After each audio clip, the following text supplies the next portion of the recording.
Opak ruoth nyikwa Ramogi kamano nya kuom kete RamogiTV kaneno ka Nyasaye oyien wachako chopo e chenro mar oimore sani saa 3 ka wan gi Elizabeth Otieno Nyarugenya Mwalimu Teacher mane jaloko marwa. Bang'e wabro go mbaka e buch jopiny gi Honorable Jared Okelo men jaod bura Manyando to gi Charles Owino men coordinator mar UDA Siaya. Wadhi penjo ni gik mosebedo ka dhi mbele, telo makaluo dhi chalo nade, telo mar chama dhi chalo nade, to jood bura bendo sekedo ne jopiny moromo e od bura kacha koso kweth mar Kenya Kwanza onyoro gi kendo ingo gi makoro jo piny onge kuma dedhiyo. Mane mpaka mwadhi go kodgi. Ng'anyo bende mar lakteche nitiere, nadu ko report bende nyicho wuok weche ng'eny mane mobro go e buch jopiny imbedo ero winjo pachi e 2-3-6-0-0 mane kaka inyalo yudo ngiso nyingi ka menene RamogiTV gi penjo minyalo bedo gore ne jotelo go eko, lakini sani tanto nyinga Trevor Ombija jandingo panga jo nyakach dendo Ombija taya nyakwar guok kocha pesa magi weche manyien mawango. It's a good project, nobody will, but the implementation, you should not force Kenyans. Already Kenyans are already overtaxed. Sirikal poni mateke kete tim chik mar gero udi manengo gi oyueyo ka koro jo Kenya moko chwalo bura ne do mar kwedo chikno.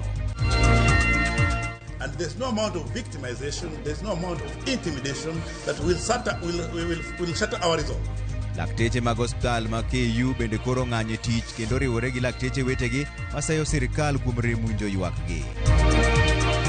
They might not be empty classrooms. It will only that it is within the transition time. Migao mar somo koro yango ni jopuonjre mag grade mar 9 pod biro dong e sikunde mag primary higa manyien.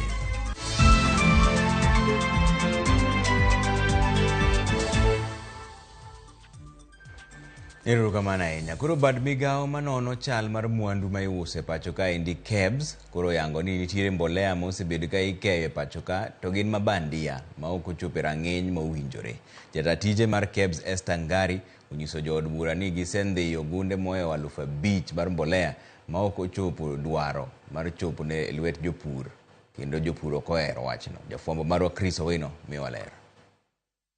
Bang' jopur ma ok e kaunti ma Kakamega golo ywak margi ewi mbolea mabandia mokikore gi kite kod kuoyo e dero mag piny owacho NCPB, bad migao mochung'ne ng'iyo rang'iny mag mwandu e pacho kae KEBS olwoko lwetgi ine ok gipuodho mbolea makamano. The product being distributed is not certified by Kenya Bureau of Standards.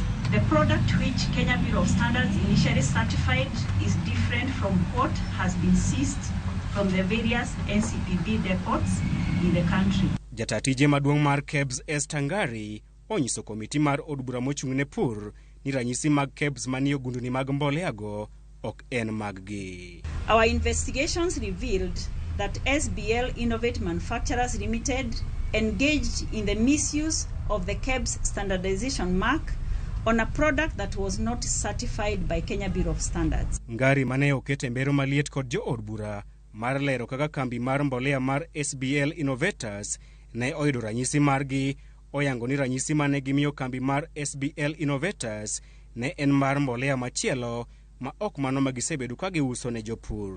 The company displayed the mark on a product that had not undergone the mandatory certification process as stipulated by the Standards Act. Bad migao mar KEBS medo wacho ni ogunduni mag mbolea mosebedo ka iuso ne jopur e dero mag NCPB mane omak kendo timo ne ginonro yango ni mbolea makamano onge kod gigo madwarore e loso mbolea. We tested that product against the standard of organic fertilizer. It is not organic fertilizer. Kaka yo mar kumo kambi no dhi nyime kod uso mbolea no ne jopur, KEBS ochungo lesen margi mar tich ka achiel gi chwalo bura ne apisi mar jomin wach maduong' mondo kaw kang' mager ne tend kambi no. I have already written to the Office of the Director of Public Prosecution so that we can be able to prosecute the matter as per the Standards Act. Kochopo kuma koro nyalo nyiewo mbolea men low kata mbolea men kidi, taparo ni wachopo kuma rach makiny wanyalo nyiewo kata sum miuso nwa gi migepe mag sirikal ma wa trust no nego beni gik magimiyowa gin mwandu malongo maler mopim mopuodhi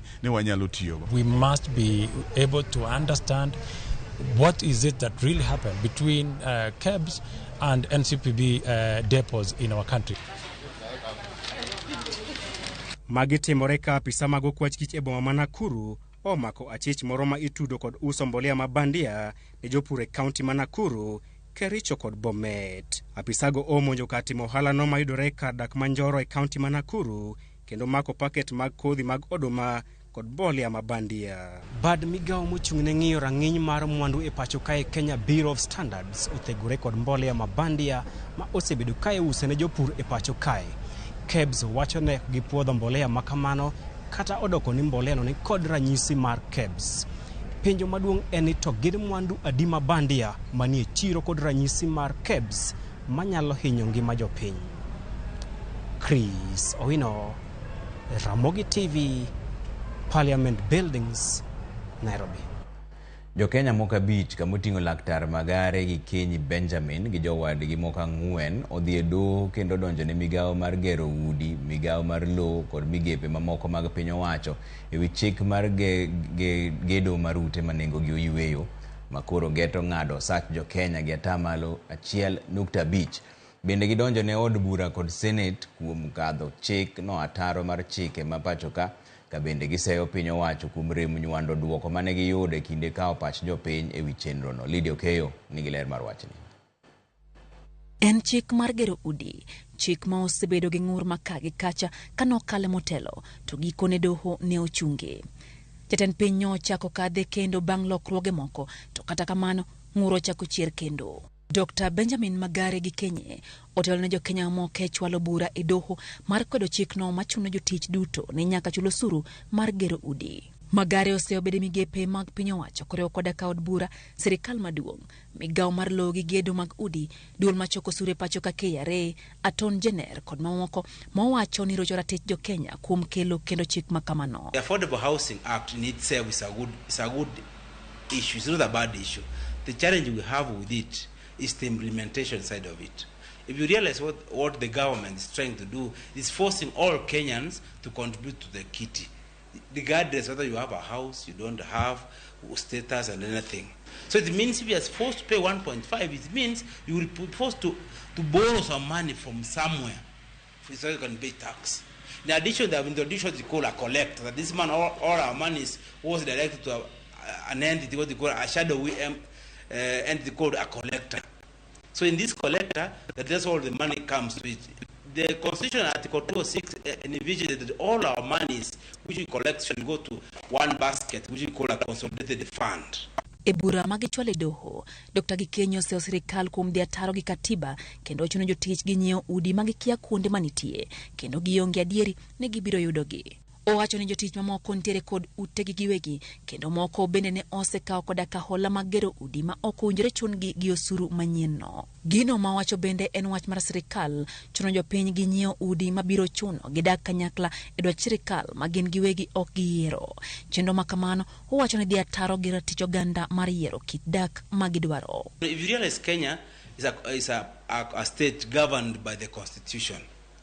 It's not a communist state where all people contribute to the same aspect. Generally, we realize in Africa and most of the country we are a capitalist state whereby if you work hard, you get your resources. But you cannot punish those who have resources to work for those who don't have.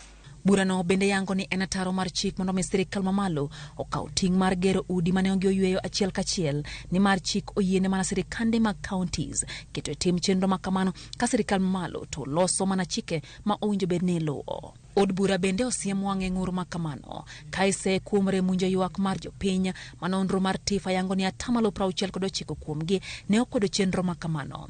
Od bura bende ose kuomre mchiwo ripot ewi kaka jopiny ne ochiwo pachgi ewi chenro no.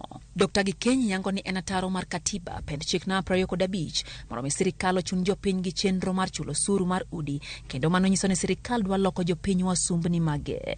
Ng'urno bende penjo gima omiyo sirikal keto maine chiwo lope jopiny ne kembe mag jigiwegi kada joket mwandu mondo miyo gerie udigo kating' mar kaka itiyo kod lope sirikal gi mag jopiny to ni lwet duol matawo chenro mag loe pacho ka the National Lands Commission NLC. Burano soko wangagucho suruno neni kod mise mawethweth mar chik kendo inyalo roche yore mabiro dhi ataro gi chike mag omenda ka chudhe mag weg mwandu bende ing'iyo ni emani opara manyime mar yudo ber kokale chenro no ka jo Kenya to dong' gi lwetgi nono. Magare onyiso geno ni doho dhi kawo wachno gi pek madwarore kendo dhiro yore mapiyo e winjo ywak mar oganda Jo-Kenya.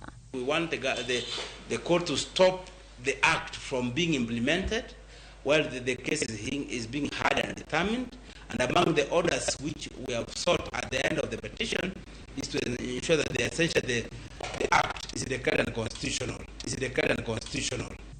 Lydia Oke, RamogiTV, Nairobi.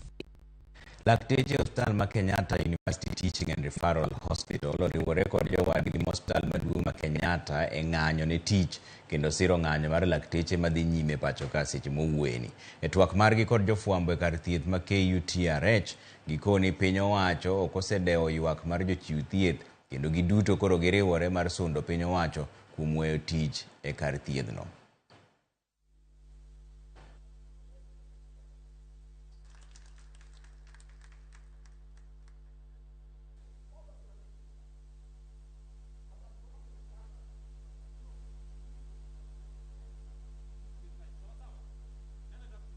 After we leave meeting our members, we'll proceed to meet the management and tell them that we need the CBA finalized and signed. And it does mean that we are enemies. It means that we just want our issues to be sorted. We just want results for the strength that we gave. And there's no amount of victimization, there's no amount of intimidation that will shatter our resolve. So yes, we are friends and we'll engage to ensure that these issues are resolved. And unless they're resolved, we'll continue on the strike. Because there's friendship and there's work. Tomorrow we will be demonstrating in Eldoret, where we will be putting petitions to the county government and to the CS will be there tomorrow. So I think the doctors in Moi Teaching and Referral Hospital and in North Rift will be delivering the petition there. Migao mar somo yango ni jopuonjre mag grade mar 9 pod biro dong e sikund mag primary higa manyien. Maendi ne oyangi kod jagoro mongirore migao mar somo Belio Kipsang ma oyango ni ikruok oseketi motelo ne rwako jopuonjrego e grade mar 9. Gichano gero klese 16,000 ma ibiro tigode e junior school kod buge bende ichano chwale kind dwe mar 8 mar ikore jopuonjrego ne penj maduong' mar grade mar 9. This year we have 3.4 billion shillings that government has set aside for putting up classrooms. Another 9 billion shillings will be available to put up another 9,000 classrooms. And by the end of the year, if all systems go well, then we should be having the 16,000 classrooms that we require to accommodate our junior school. We should not look at a short-term solution to deal with the long-term challenges that we are dealing with in terms of implementation of our CBC. Because they will, next year in 2026, we shall have grade 10. So really there might not be empty classrooms. It will only that it is within the transition time, but we are optimizing on those resources. Riwruok mar jopuonj mar Kupet obwogo chiko jopuonj madongo mondo olor sikunde thuolo mar ndalo 7 poni piny owacho ok ochwalo omenda mag somo duto matamni e wang' sa. Ka otelnegi kod jagoro margi maduong' Akelo Misori gikoni etamni mokwongo owinjo bed ni japuonjre ka japuonjre imiyo siling 11,000 ka nyaka sani osemana chwalnegi siling 3,000, gino maketo tich matek ne jopuonj madongo. Siling 22,244 pesa monego beni oseore skul sani onego beni en 11,122 to pesa moseor to skul odong gi dwe jumbe 3 kende tiloro en mana siling 3,877. Nyiso ni okol kata asilimia mokalo 30 e period mar tam mokwongo e tam manitiere activity mang'eny machalo kaka sports. Tunawapatia Ministry of Education siku 7 wao wametuma pesa zote katika mashule zetu. Tunajua pia kuna madeni ya shilingi ya zaidi bilioni 54, lakini kwa saa hizi kwa siku 7 ambao zinaja wao wamelipa zile pesa zote ambazo zitahitajika katika shule. La si hivyo tutaambia headmaster wetu wafunge shule na watoto waende nyumbani. kwa kani jatend piny Kenya William Ruto ogolo siem ne achudhe matimo mibadhi e mbolea mag jopur kendo uso negi kuoyo kar tero mbolea manyalo reso jopur. Ruto koni obila osemako ji moko ma ichichgo ni timo mibadhi e wach mar mbolea kendo pedha kod nonro pod dhi nyime. Walter Nyambaga miyo ler. Yes. Mzuri sana.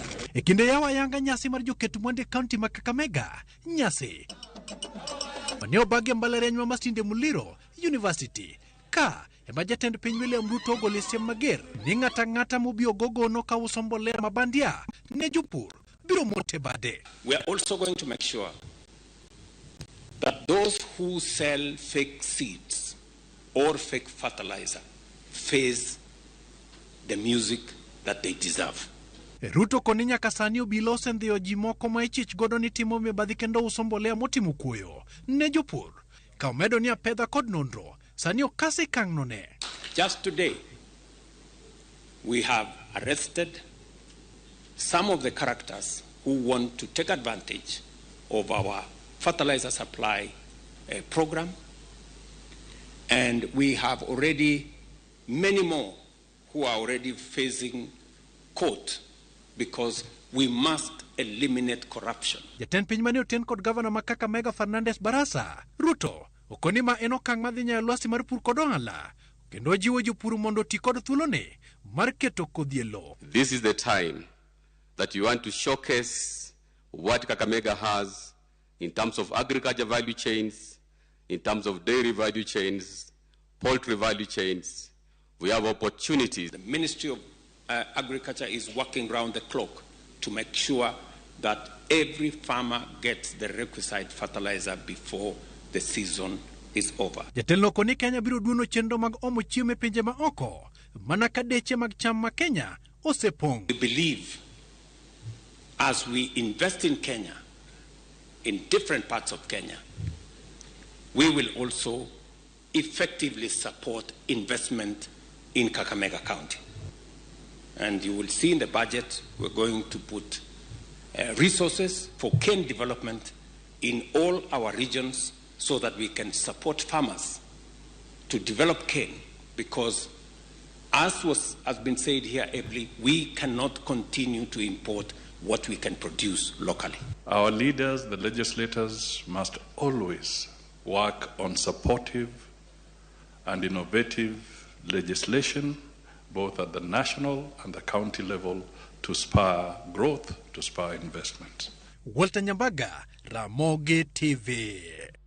Baso di yui moro machuo kudogo pod wan weche manyien mobro kelo irika to kwang'ia ria dek ka uchiel nono nano ka omosh digaro Land Cruiser wajin Ramogi TV chopono makare jo KWS malambwe mondo konjo piny mar kwach monjo dhok e kul pile e gwenge makamato kod ogando. Ramogi TV maendi Samuel Nyakwaro Lweny, aneno Ramogi TV Sirima kaendi kan kod osiepa Karo Nyarungu mano kan gine piny mar Sirima ero kamana ahinya meduru mano oruti Ramogi TV mamaka luga japenga chiel mabom center aneni yo makare kendo kata kamano an kodi nyaka giko ero kamana ahinya aneno ka jomoko bose urote magi embaka mobrogo e buch jopiny ka wan gi mheshimiwa Jared Okelo to gi Charles Owino winja ni telo makaluo chomo kanye bintire bagni moro polo ni jakom Raila Amolo Odinga of the AUC gibro timo nango mane mbaka modhi goyo bang' dakika matin kik idhi mabor ahinya.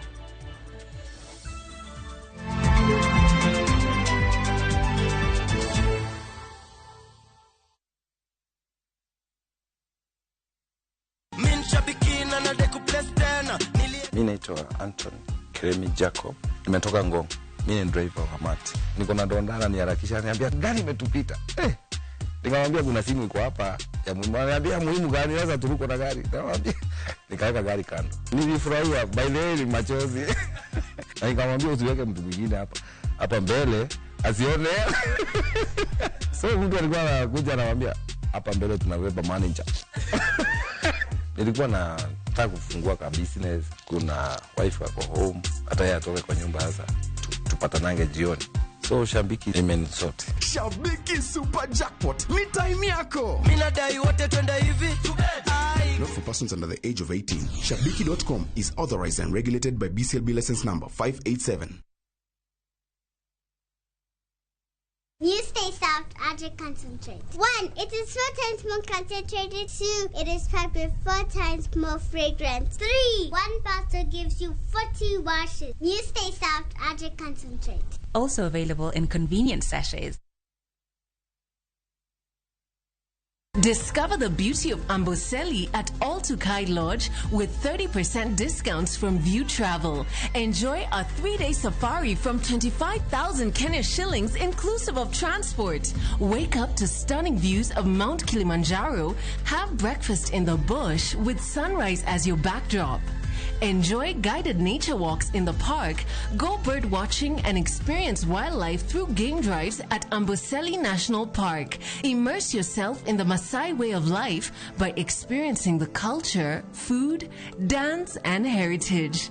Ready to relax in the wild? Let View Travel guide you. Visit viewtravel.com and book now. View Travel.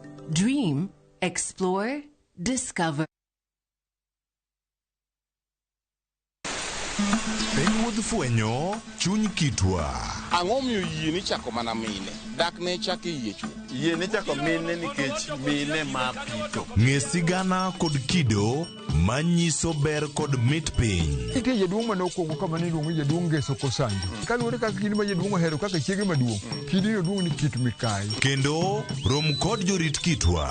Mondo ne en dero mar jaduong' madhako moro amora ok dhiye. Piny mamako dhogi. Kamaru biro to maru to e dala. Iyiecho ne tie. Omake amaka kama anyawana adhiadhia kinywana limi. Riwri kod Rabala Kwasi owadgi Rajabu. Kendo koro go jonam grech en duoko rech mane iseng'iewo. E 111. Ngeso ka ngeso, saa 1 gi dakika 45 otieno. Mane Ramogi TV.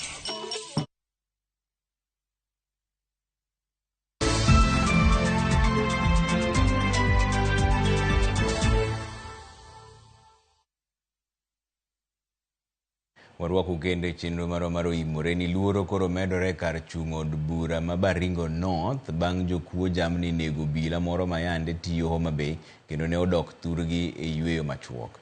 Jokuogo bende okwalo diek makwan gi odhuro. Ruoth ma Sibiloi Lokeson Joseph Chemitei okoni jomaundugo ne ohinyo marach obila no mochwe onege. Mae ni timore kinde ma migawo mar arita to yango gige lweny madhi konyo e kedo kod maundu kod kuo jamni e nyanduat mar hoho mar okak. George Bati miolera.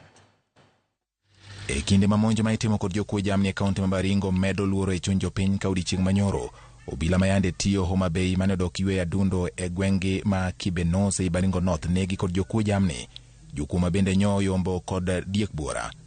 Jotelo makono koro dwaro ni mondo rochuk arita e gwengego landi kaka midhiero momako Kenya kendo sirikal oduny kochunglo jomaundugo. This banditry should be declared a national disaster na pia it should be declared kama act of terrorism. Ile tuleta watu ya ndetera wakuja wapomoi watu.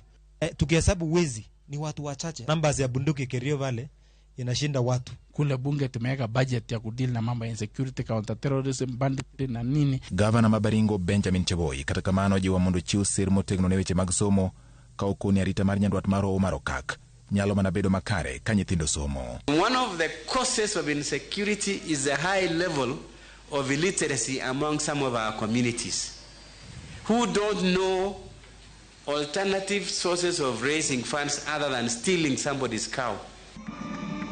Magi timore kinde matend migawo mar arita oyango gige lweny ma idhi tigodo e apedha mar rakruok kod jomaundu manyayo kuo jamni nyanduat mar Hoho mar Okak. E kinde yango bogi mag lweny ma umgi chalo liech. Jatend migawo mar arita Kithure Kindiki onyiso bila mondo neg jomaundu mar rocho ngima jopiny nyanduat mar Hoho mar Okak.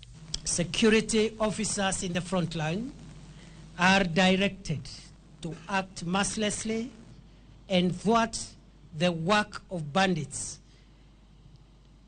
and make sure that they take down bandits and other dangerous criminals before they take down the people of Kenya, before they hurt a police officer. Kindiki bende osingo mar pedho jomaundugo kamora mora magiponde bed ni gin wi gode e rogo kata bwo pi. We will pursue them in the deserts of Kenya, on sand, in the forest, valleys, gorges, caves. We have to terminate this rubbish. Jagoro mogilore migawo mar arita Raymond Omolo singo mar keto kenge makare eneno ni obila oyudo sir kendo gik madwarore chiwo arita manemba omigi mondo gichiw arita makare ne jokenya. The plan goes beyond the police equipment modernization. There is the entire reforms that we will be undertaking. I want to give you my assurance that we will do it with the utmost dedication. Kaka yor tieko tim mar jomaundu manyayo kwe jamni chwero remb jopiny aoyaye, sirikal medo keto kenge mag thiro monj kokalo e jiwo gige lweny ne apisa mag arita kendo singo ne jopiny ni maino maduong' magiketo en neno ni arita obedo makare e piny Kenya mangima. George Bati, Ramogi TV. Surveyors mag lowo kod jopiny e sub-county ma Ugenya ne osingo ng'anyo juma ka juma nyaka ofis ma hotel ne gi apis mandiko lowo kata registrar George Obondo ogole ofis. E ng'anyo margi ma kawuono, surveyors go ne ogolo ywak ni jotelo no oserem tayo chenro magi e yo makare kendo jopiny ok yud chenro mag lowo kaka owinjore kendo mibadhi bende nitiere mang'eny. Ne ging'anyo nyaka e apis jalup commissioner marito sub-county ma Ugenya kama ne gipedhe e ng'ur margi.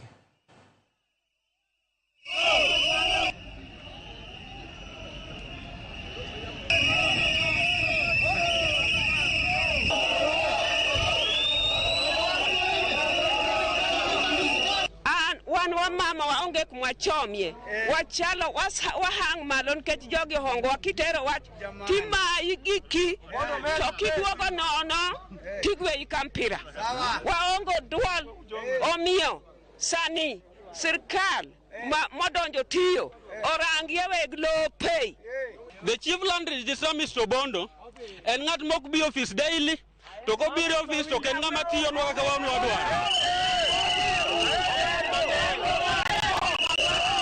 Wabedo gi buok ni Mr. George chopo samoro mo attend to us in chopo samakoro bende Mr. Land Registrar savwaka e bar osainwa searches e bar osainwa documents e bar mano bende en gima ber muno go bed wan kaka jo Ugenya wabedogo wasetemo bet piny kod Mr. George Obondo but osebedo ko ombeke ni a meeting mekwa osebedo ko chwe moko biro okobiga a meeting omiyo kawuono waneno ni ya jo piny surveyors wakili mondo chokre kama chiel mondo giket right margi mondo government ong'e.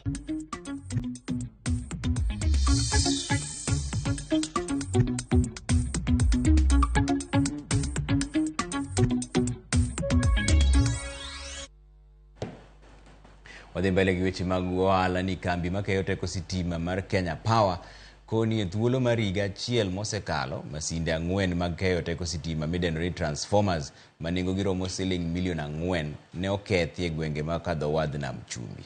Kane oloso gi jofwambo e weche ma Mombasa wajata tije kambino kadho wadh nam chumbi Phineas Marete koni kwan masinde mag Kenya Power mokethi odok chien kipimo kod higni mokalo. Kata kamano koni midhiero maduong' masani nitiere en ni jopiny mitude sitima e yor mibadhi kendo gima nyalo kelo wang' marudi. Olero ni chenro mar chwalo sitima ne oganda mathoth nyocha ne ochung' kaluwore gi nok mar mita. Midhiero makamata kamano okoni gitieko nikech koro mita nitie. In the 6 counties of the coast, that could be valued at approximately 4 million. In terms of irrigator connections, yes, there are irrigator connections. Some of them constructed by unscrupulous contractors. So our security teams are moving around the region to ensure that once those particular new connections are identified, we have to either ask the customers to pay for them if they are found to be standard, and if not standard, then we demolish those illegal structures because they pose a safety concern to the members of the public.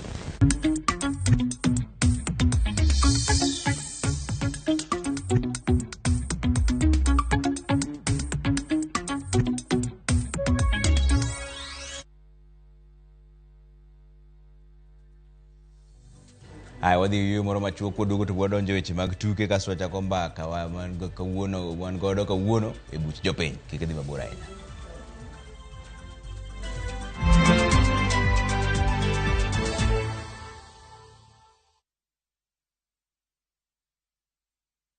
Good news! Price for bulk SMS have dropped to 20 cents per SMS. If you would like to communicate to your customers via SMS, NiText provides the cheapest bulk SMS rates. From only 20 cents, you can communicate to your customers affordably. To join NiText bulk SMS service, send the word SMS to 40984 and take advantage of the lowest bulk SMS rates in Kenya. Terms and conditions apply.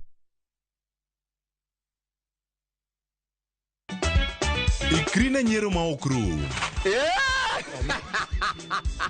Riuri kodwa itugo man gi mor gi nyiero mochwere. Ang'o momiyo itimori ka jo Homa Bay? Onge wach moro minyalo mede. Tich abich ka tich abich ne chenro mar Nyarkochia. Adwa ni rudho sufria ni ma ler piat kang'era kama taneno sucha. Kendo we kinde mag moro bedie. Dhano biro ka gi ich madhiro sati ni Wada jok sainago jok moa dala ok nyager. Nyiero e yath maber moloyo.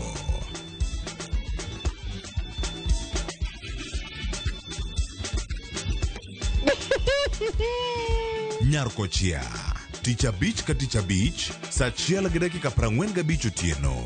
Kik bai.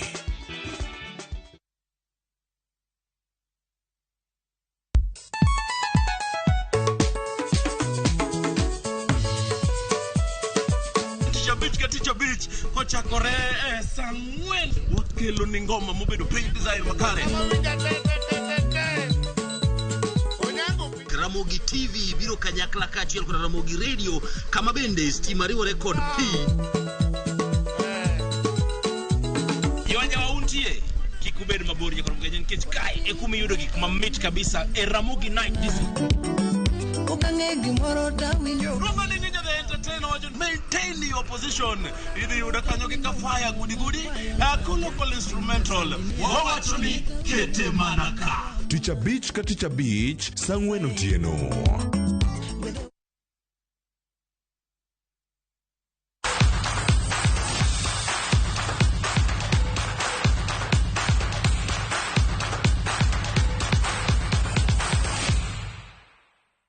Madonjane weche mag tuke mag sikunde sekondari gwenge ma Nyanza ochakore ayanga e kaunti ma Kisumu ka tuke gi biro dhi nyime nyaka chieng' ngeso. Kano wuoyo gi Ramogi TV jakom riwruok tuke gwenge ma Nyanza Jojo Tieno nowacho ni kata nitiere nok mar omenda mag bago tuke go, chenro mar tayo gi to osechan malong'o ka geno nitiere ni tuke gi biro rumo e yo makare.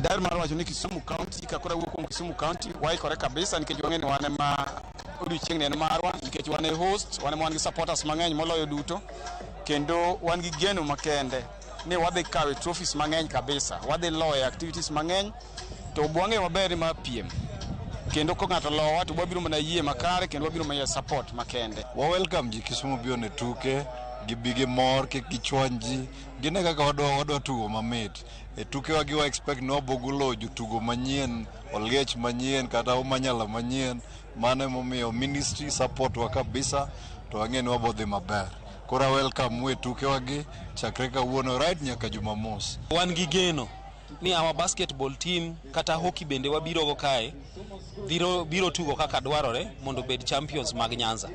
Nyocho watuge county maber wuok as champion kendo wageno ni wasetiego mthindo moromo kuom ndalo mwasebedo kwa train e school maka wabiro kae to wabiro mondo wabed champions. aparo ni wan gi ikruok makare kendo wan gi geno ni nationals midhi tugo Machakos dwe mar ang'wen mabiro ni wabiro dhi as champions mag Nyanza. Tim mar KPA matugo tuke mag volleyball osechako ikruok margi motelo ne wuoth mar yuoro tuke mag pinje Afrika kata Africa Volleyball Championships ma ibiro bagi e boma ma Cairo mano piny mar Egypt dwe mabiro. Jopuonj timno James Ontere olero ni gisemedo jotugo mabeyo ka ochano duogo gi loch bang' tieko e thuolo mar 6 e tuke mag mobagi higa mokalo e piny mar Egypt. Ontere ne okawo thuolo mar Sami Mulinge mane odhi tiego tim mar APR mar piny Rwanda dwe mar 6 higa mokalo.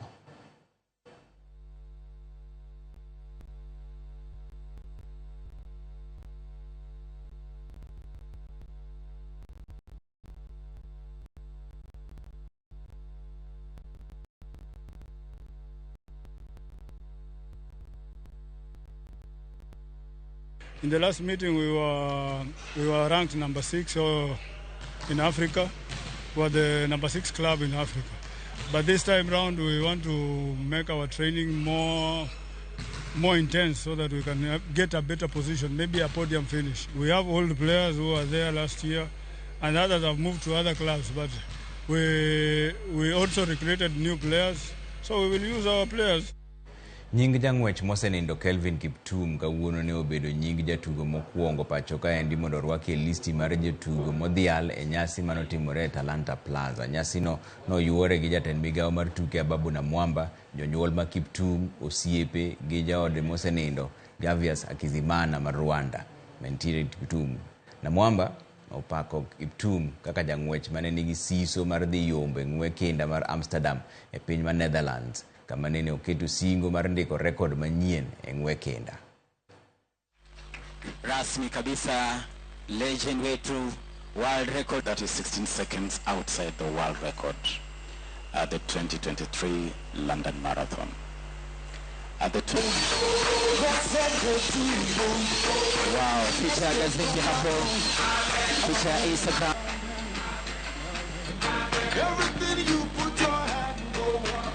Mani wa picha, asante sana. It's a very historic moment really for us as a ministry and as a government. We consider this to be the beginning of a heritage of how we should always immortalize our great legends. I had incredible hope in this young man. He kept on telling me, Rotterdam is where I'm going to show the world that I haven't done anything yet. And so I was really, and he kept on telling me, you need to come to Rotterdam and watch me do this.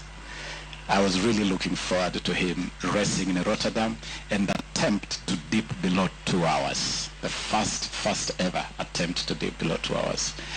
But that is what it is now. All we can do now is to honor his memory and take care of the family he has left behind. The late Kiptum was one of the fastest growing athletes in this country, and he was also going to take the mantle of being the fast or the best athlete to run under 2 hours.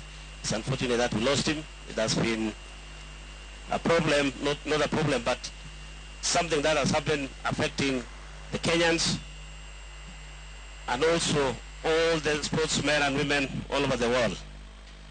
It is befitting that from against Kenya to honor him.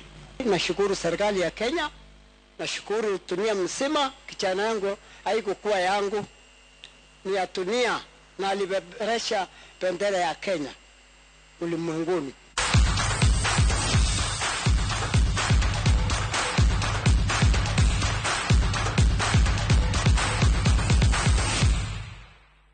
Bas koro wadhi yweyo moro machuok kuduogo to wachako buch jopiny. Mheshimiwa Jared Okelo jaod bura manyando osechopo kato gi Charles Owino coordinator mar UDA Masiaya gintiere ka mondo mwago mbaka ni to telo makaluo chomo kanye binitiere fuok moro manitiere kanyo to kedo ne ratiro mar jopiny dhi nade e od bura koni koso nyorgi gi jo Kenya Kwanza magimora mora ma jo Kenya Kwanza dwaro dhi kadho. Sani nwang'eyo ni chik mar udi manengo gi yweyo ncha gi kedo ne to pod okadha kadha.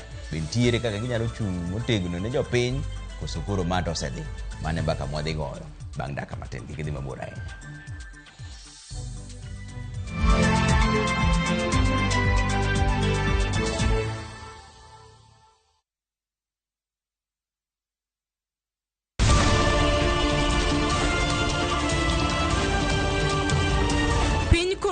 orugi mage. Weche manyien. To chuny mbaka en nyiero, ywak kod muodo lak. Matwak kod duond jopiny.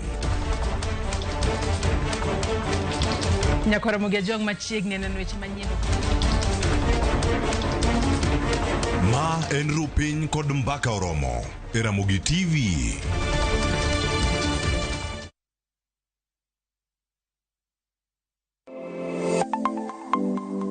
Chenro ka chenro en wuoth makende. Kama jopiny nyiso kit pok mopogore opogore. Fundi Weche, software developer. Gibedo gi lek mar timo duto mondo ginyis chia margi. Okoyot iterori kendi in gi passion no ibro nyalo. Rom gi jogo moseloko pok margi obedo kaka yuto margi mapile ka pile. Ma olos gi rabolo be.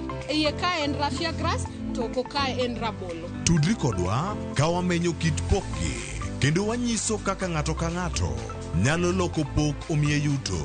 Talanta mane ng'ato ng'eyo pogore but mare ma Nyasaye omiyi nyaka itigo maber. Magi duto iyudo mana e chenro mar pok opogore. Kwanza duoko ni Ramogi TV erokamano miyo aneno pogruok. Chieng' tich ang'wen ka tich ang'wen saa 2 okinyi mana e Ramogi TV.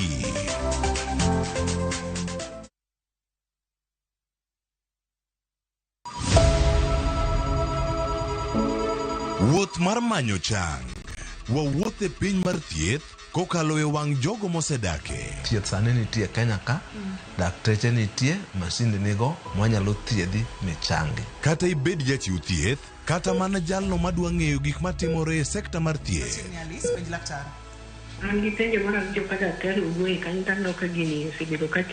Wakolo pat jolony ka wayudo sigana tok kode marochere. Waweuru keto reputation mbele ne ngima mar ng'ato. Ng'eyo matut e weche mag thieth chako gi goyo mbaka. Advice jowani ne uru penj laktar mondo ing'e kuma inyalo konyorie kapok iyumba yumba. Penj laktar.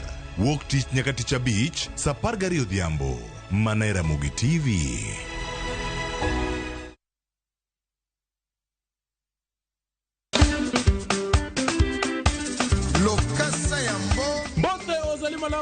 Ninja the entertainer. Nonga DJ Smollett le principal de la rumba.